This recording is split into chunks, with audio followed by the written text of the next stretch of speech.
Alright children, time for our activity. Today we did our at words. Mat, pat, rat, sat. So we're going to do the practice with our alphabet kit. Take out your two sounds, a and t. Place it here. And for mat, we require which sound children? M. So get your M card also ready.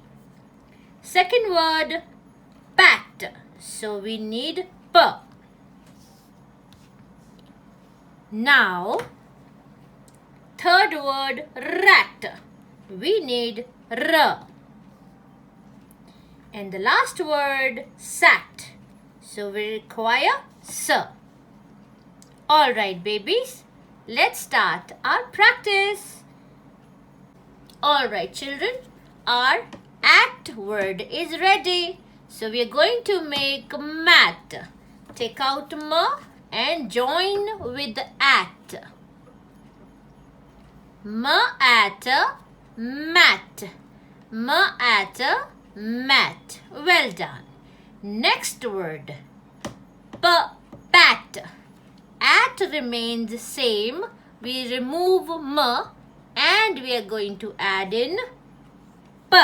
Very good. So let's match.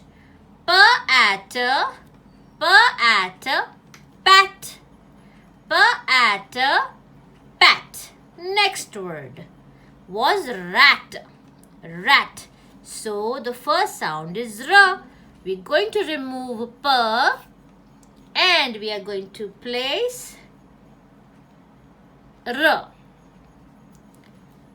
R, a, t, rat, rat, r at rat.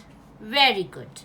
Now our last word, s at sat. So the first sound is s. Remove the first sound r and place s. Join and read. S, a, t, sat, sat, s at sat, s at sat. Well done children. Remember, always use your phonic sounds. Have fun.